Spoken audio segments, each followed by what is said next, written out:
Bom dia. Primeira carta de Paulo aos Tessalonicenses, capítulo 5.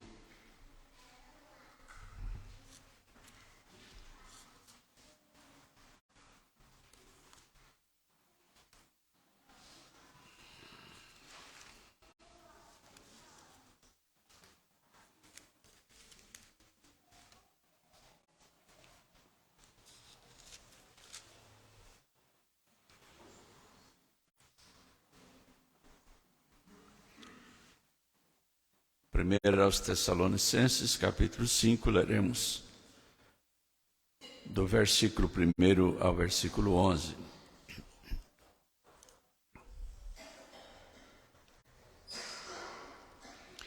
Irmãos, relativamente aos tempos e às épocas, não há necessidade que eu vos escreva, pois vós mesmos estáis inteirados com precisão de que o dia do Senhor vem como ladrão de noite. Quando andarem dizendo paz e segurança, eis que lhes sobrevirá repentina destruição, como vêm as dores de parto a que está para dar à luz, e de nenhum modo escaparão. Mas vós, irmãos, não estáis em trevas, para que esse dia como ladrão vos apanhe de surpresa. Porquanto vós todos sois filhos da luz e filhos do dia. Nós não somos da noite nem das trevas.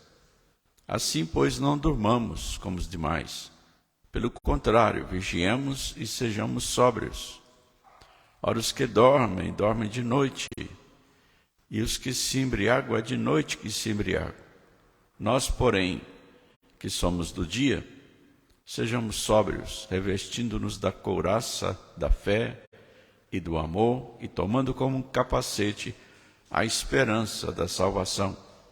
Porque Deus não nos destinou para a ira, mas para alcançar a salvação mediante nosso Senhor Jesus Cristo, que morreu por nós para que, quer vigiamos, quer durmamos, vivamos em união com Ele. Consolai-vos, pois, uns aos outros e edificai-vos reciprocamente, como também estáis fazendo. Amém. Eterno Deus, nosso Pai, estamos todos na Tua presença e Te suplicamos, Pai, que Tu nos envie a Tua palavra aqui, agora, e por toda a terra, em todas as assembleias dos Teus santos.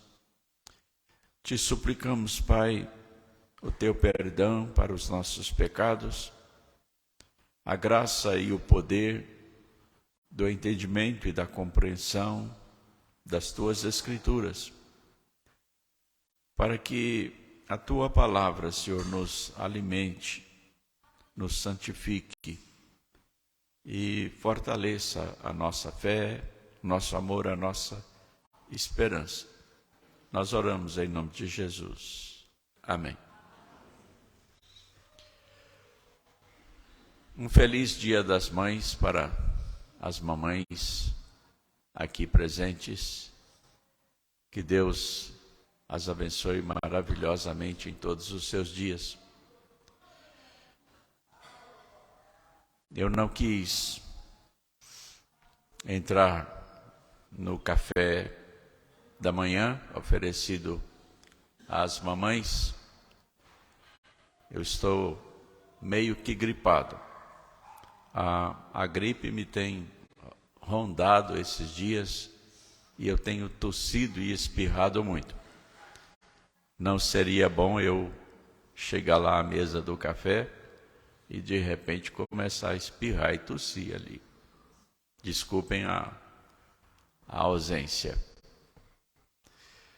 Irmãos, nós estamos hoje diante de uma passagem onde a Bíblia fala da esperança da volta de Cristo. Lembrando que nós temos falado nesses últimos tempos a respeito da esperança. Tem sido o tema das nossas mensagens. E aqui nós temos a esperança da volta de Cristo. Paulo está escrevendo aos Tessalonicenses, respondendo a algumas questões.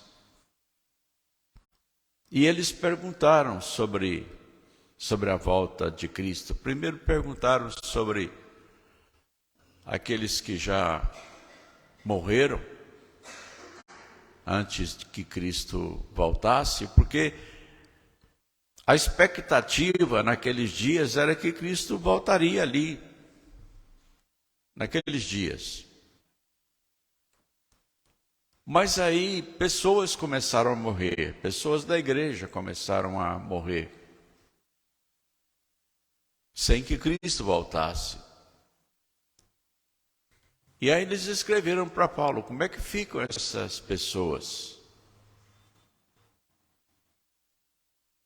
E aí então Paulo responde para eles sobre essa dúvida e sobre outras dúvidas relacionadas com a volta de Cristo. Aqui então Paulo está respondendo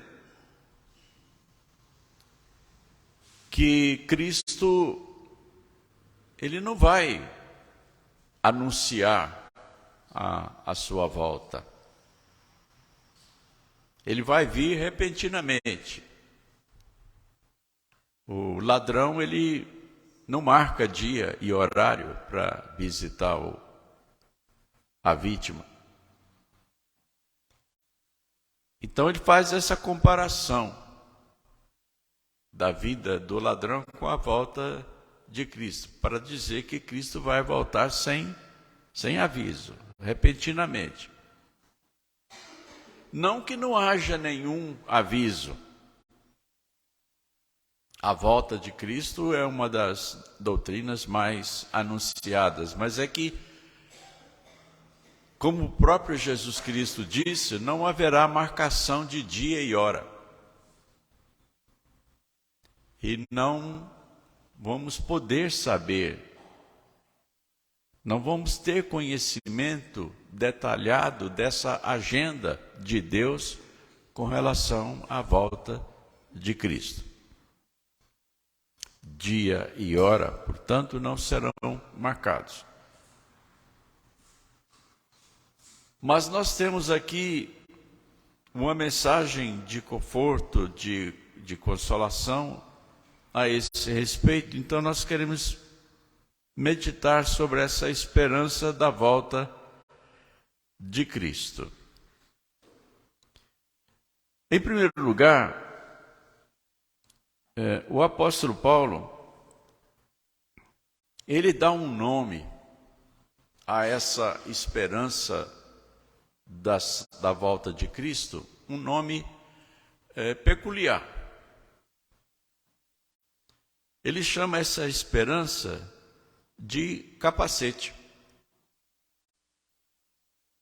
Conforme os irmãos puderam verificar aqui, essa esperança, ela vai agir tanto como uma couraça quanto um capacete, ou seja, uma armadura para a defesa do cristão. Eu quero destacar aqui essa peça da armadura, o capacete, porque é uma peça de defesa que se coloca na cabeça. E na nossa cabeça está, evidentemente, como todos sabem, o cérebro. O nosso cérebro é aquele órgão que comanda tudo no nosso corpo. Comanda todos os nossos sistemas. E quando o cérebro sofre qualquer lesão, essa lesão é transmitida para o corpo. Quando o cérebro é lesionado na área da visão, que fica aqui atrás do cérebro, a pessoa fica cega ou passa a enxergar mal, dependendo da gravidade da lesão. Quando a pessoa sofre um derrame, esse derrame vai lesionar alguma área do cérebro e a pessoa vai sofrer isso no seu corpo, na sua capacidade de locomoção. Eu já ouvi falar de derrame em que uma pessoa ficou paralisada exatamente da metade para o lado do corpo, ou para o lado direito ou para o lado esquerdo, dependendo do local da lesão. E assim, o nosso cérebro,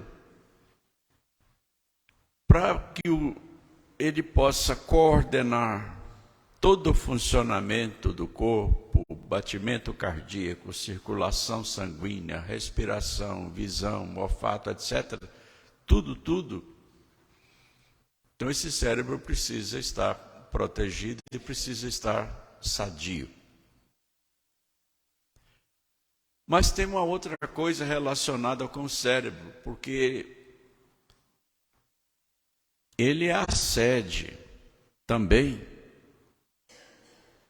dos nossos pensamentos, da nossa vontade, dos nossos sentimentos. Hoje já se sabe, especialmente através da neurociência,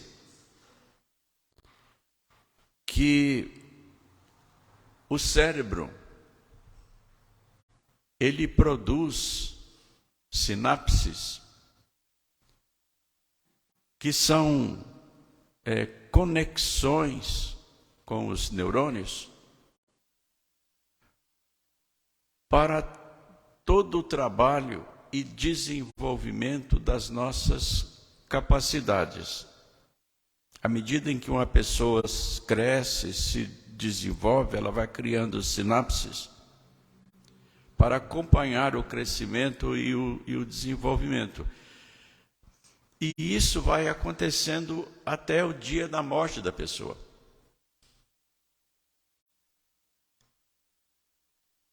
A neurociência tem acompanhado isso, inclusive, através de exames de imagens e de testes com as pessoas,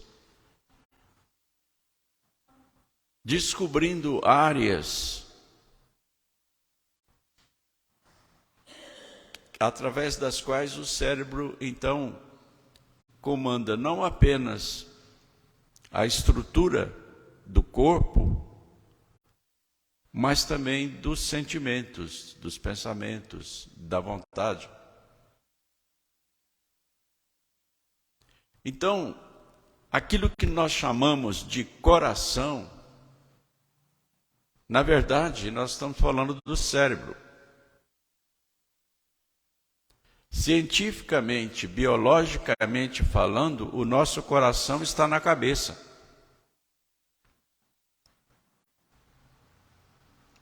Porque a nossa mente está no cérebro.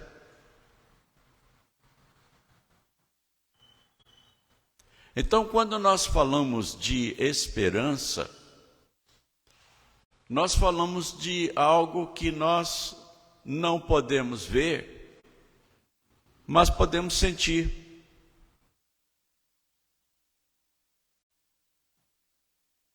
Então, esperança é uma coisa que o cérebro trabalha.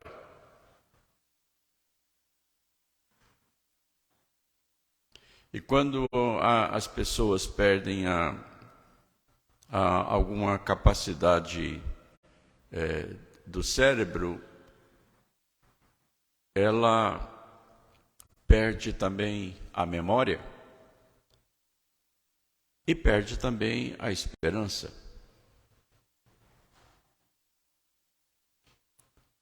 A memória é uma das partes essenciais da nossa identidade.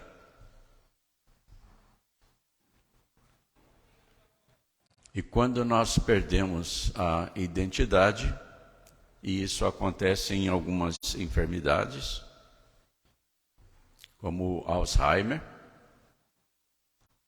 a pessoa perde o contato com a realidade das coisas e esperança para ela é algo inteiramente vazio.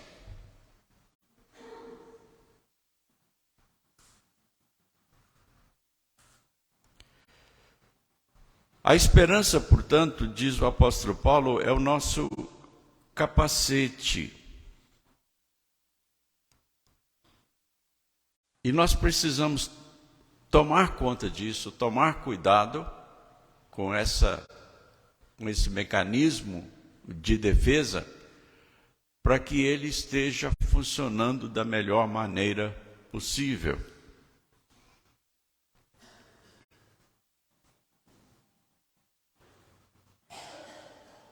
Quando Paulo usa essas figuras aqui de capacete e de couraça para a esperança, ele tem em vista uma pessoa que, depois de um certo tempo, ele passou a ter diante de si todos os dias, em todo o tempo. Ele pensava na sentinela. Porque desde que ele foi preso definitivamente, a pessoa que ele mais via o tempo todo era a sentinela, o guarda da prisão, que estava sempre de couraça, principalmente o capacete. E ele quer que nós pensemos aqui na sensibilidade e na importância do nosso cérebro. Se nós queremos guardar firme a esperança com relação à volta de Cristo, nós precisamos cuidar da mente.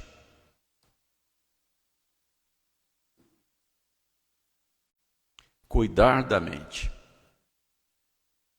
E como é que nós cuidamos da mente? Evitando a impureza mental, a impureza do coração. Lembre-se, o coração está na cabeça. O cérebro, a mente humana, é o principal alvo de Satanás. Satanás visa ocupar, dominar e governar a nossa mente para que nós percamos o rumo da nossa vida, para que nós fiquemos desorientados. Se o cérebro não estiver trabalhando direito, nós vamos ficar desorientados.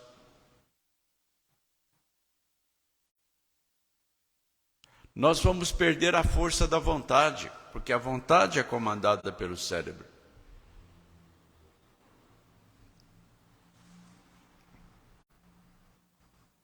A Bíblia tem uma palavra que é muito usada, principalmente por Paulo. É a palavra diligência. A palavra diligência significa esforço consciente da vontade. Esforço, coisa física, consciente, coisa da mente, da vontade, coisa do cérebro.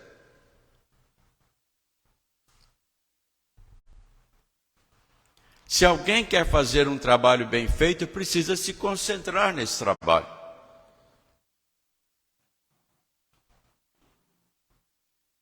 E na medida em que a pessoa se concentra no trabalho, e isso vem do cérebro, toda a estrutura do cérebro funciona para focar a pessoa naquele trabalho e dar para ela a capacidade de elaborar aquele trabalho, inclusive no uso das mãos, dos pés, dos olhos, de todos os movimentos do corpo. É o cérebro que comanda cada movimento e comanda os pensamentos que estão dirigindo a realização daquele trabalho, seja que trabalho for.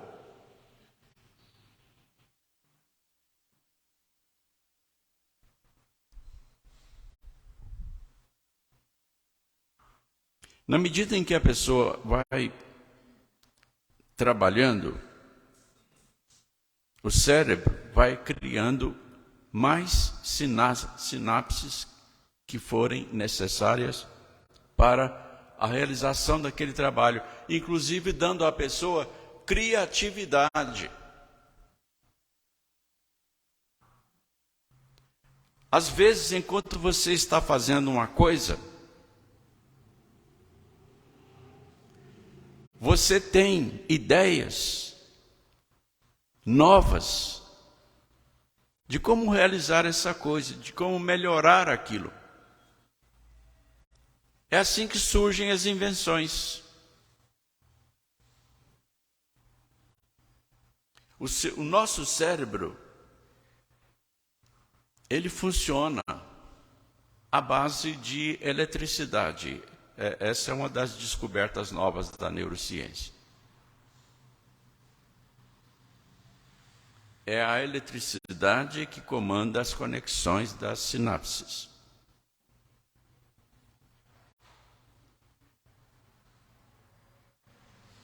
E nós temos várias substâncias químicas no nosso cérebro que são coordenadas por essa rede elétrica. Isso produz criatividade. É isso que leva as pessoas a inventar coisas. Eu sou fascinado, maravilhado com a maneira como a qual Deus fez o cérebro,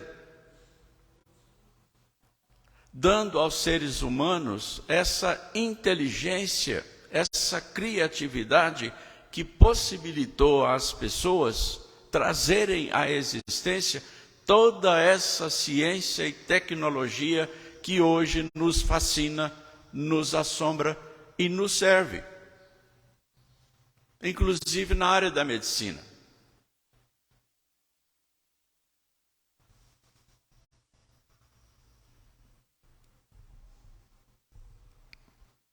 Outro dia eu descobri uma coisa e eu corri para agradecer a Deus. Eu li um artigo que foi colocado numa revista científica a respeito de um cientista japonês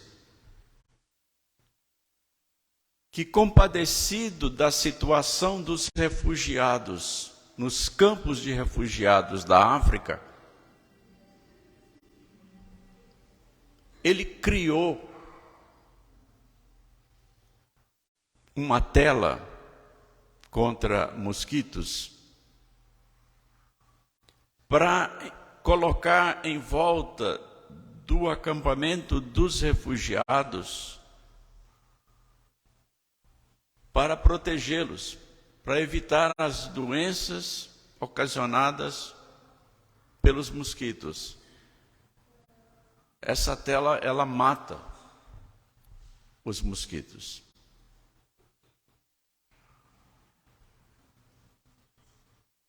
E eu tenho estado muito feliz com a descoberta de coisas que estão sendo criadas em laboratório. E ontem mesmo eu ouvi a respeito de algumas dessas coisas. e que estão trazendo cura, estão trazendo melhora de vida para muitas condições físicas tristes que estão afetando as pessoas nesses nossos tempos. Toda essa criatividade, ela vem do nosso cérebro. Satanás, ele quer dominar o cérebro, ele quer dominar a mente, porque ele fazendo isto, toda a pessoa vai estar sob o domínio dele, inclusive o corpo. Porque o cérebro comanda o corpo. Se Satanás está comandando o cérebro, ele vai comandar o corpo. Ele vai encher o corpo de paixões, de perversões, de desvios, de vícios.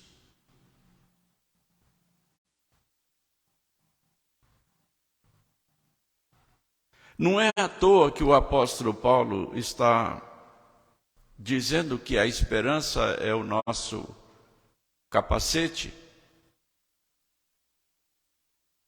porque é a esperança da salvação que protege o cérebro, que protege a mente, resguardando a mente para as coisas de Deus. Porque se nós estamos focados na volta de Cristo, se a nossa esperança está depositada na volta de Cristo, então nós vamos viver segundo essa esperança. O apóstolo Pedro também fala sobre isso. O apóstolo Pedro diz, falando sobre a volta de Cristo, ele diz: aguardando essas coisas, sejamos como aqueles que vivem em santo procedimento.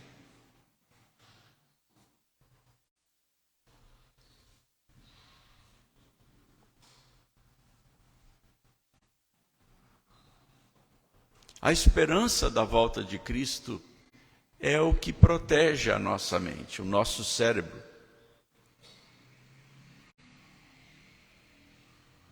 O centro de controle da nossa vida, do nosso corpo, da nossa mente, da nossa vontade. Quanto mais nós nos imbuirmos dessa esperança da volta de Cristo, mais nós nos aproximaremos de Deus, porque a volta de Cristo é a nossa glorificação, é a nossa realização. É tudo que temos.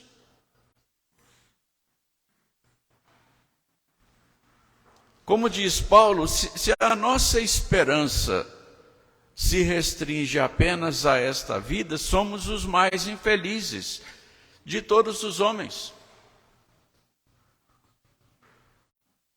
Então, o que nós esperamos é o que está por vir.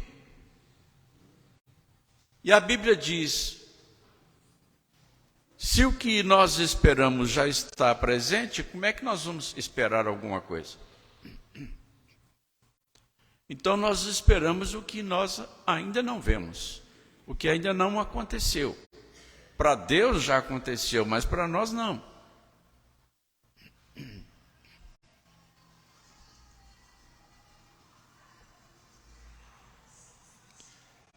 Então, a Bíblia está falando aqui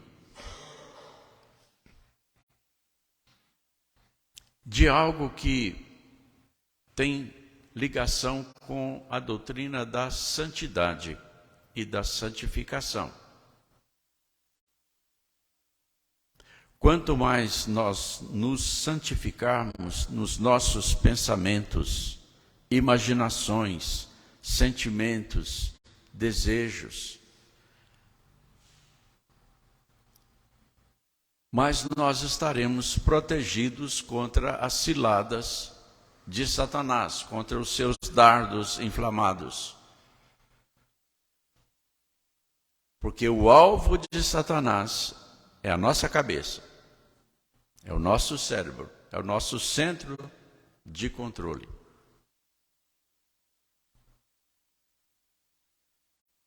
Um dia eu ouvi falar de uma mulher de uma igreja que eu pastoreei, que essa mulher dizia que ter fantasias não é pecado. E ela estava falando de fantasias sexuais.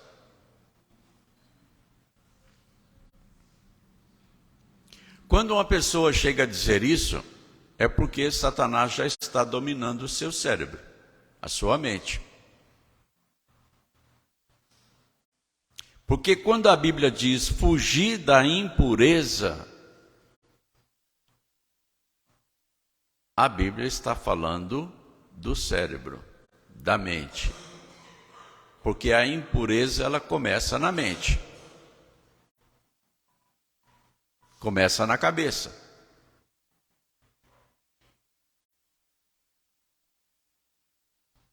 Ela pode entrar pelos olhos, mas vai ser tratada na mente.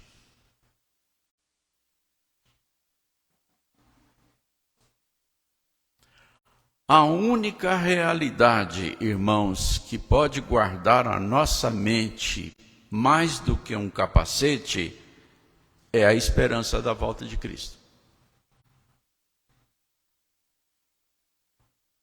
que também é chamada de esperança da salvação, que é a nossa glorificação.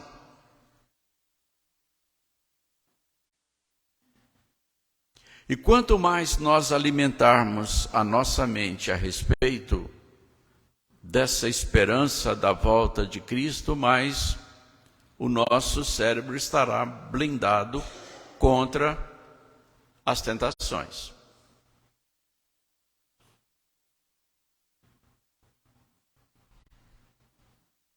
Alguém já disse que nós não podemos impedir que os pássaros voem sobre as nossas cabeças, mas podemos impedir que eles pousem nelas.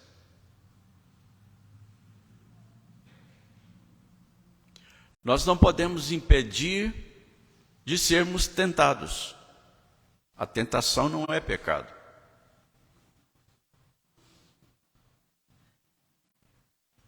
Mas podemos combater e vencer as tentações. E o Espírito Santo nos dá poder para isso.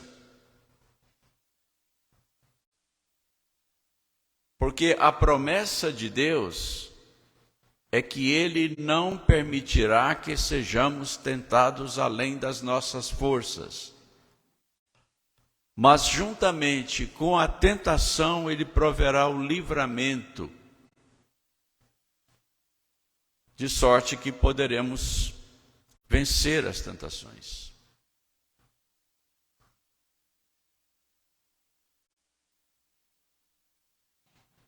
Portanto,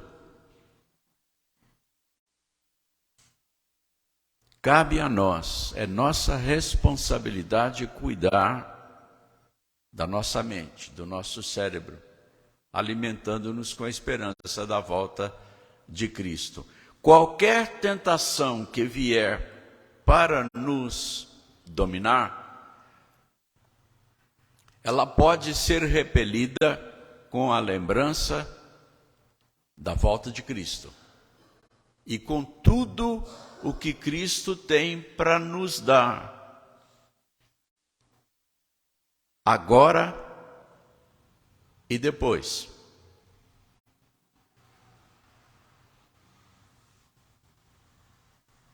Há uma passagem nas Escrituras que é muito preciosa com relação a isso, e ela está em um salmo messiânico. O salmo é messiânico e ele fala da volta de Cristo. Por gentileza, abram suas Bíblias no Salmo 16.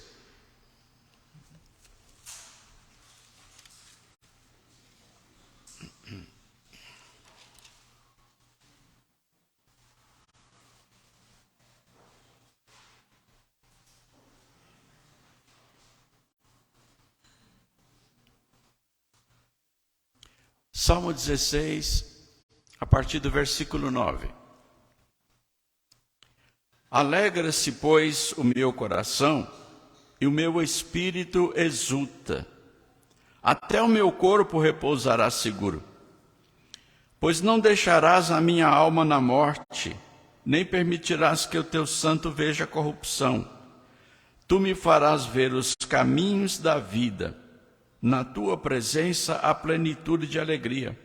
Na tua destra, delícias perpetuamente.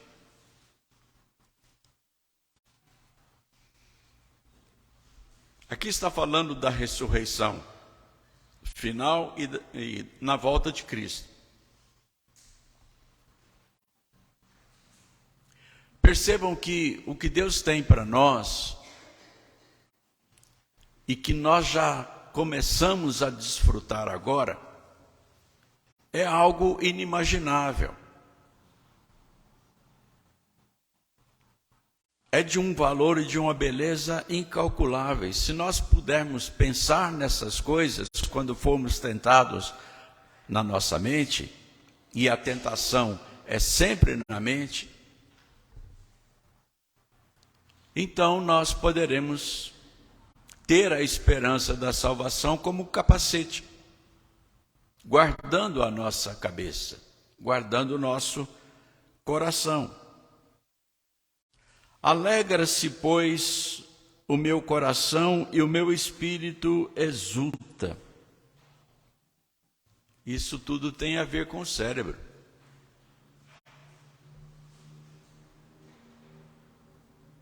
Até o meu corpo repousará seguro, pois não deixarás a minha alma na morte. Aqui o texto diz que nós não fomos destinados para a ira, para a morte eterna, mas para a vida. Nós não somos das trevas, mas da luz.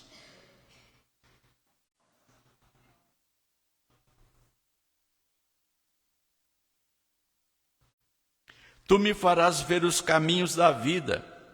Na tua presença há plenitude de alegria. Na tua destra, delícias perpetuamente. Irmãos, qualquer coisa que Satanás nos oferecer, por mais fascinante, por mais atraente que seja, é infinitamente menor do que aquilo que nós temos em Cristo.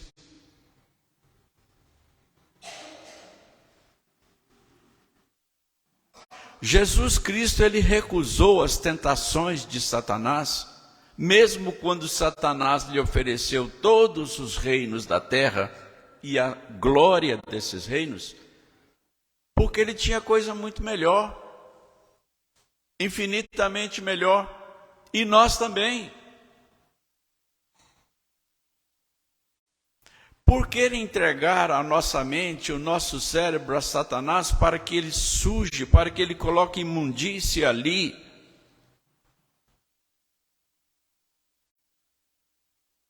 Se nós temos da parte de Deus todas as coisas fascinantes e deliciosas do reino de Deus, já desde o Antigo Testamento, Deus nos convida. Por que gastais o vosso dinheiro naquilo que não satisfaz? Por que gastar a vida no pão que o diabo amassou? Se Deus tem para nós coisas infinitamente mais preciosas, mais deliciosas.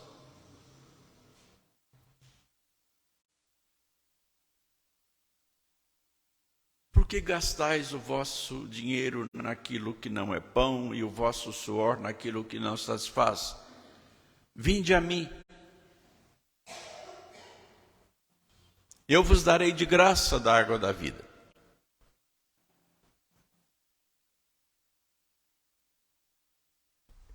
Deus nos promete um banquete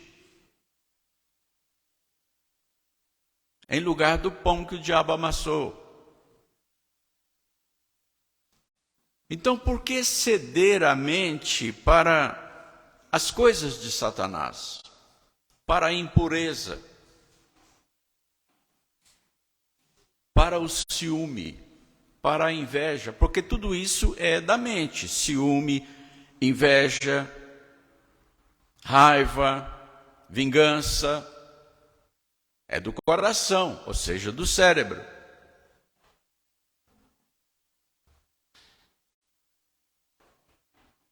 Eu já me surpreendi, depois de muitos minutos, imaginando situações de vingança contra determinadas pessoas. Isso é coisa do diabo.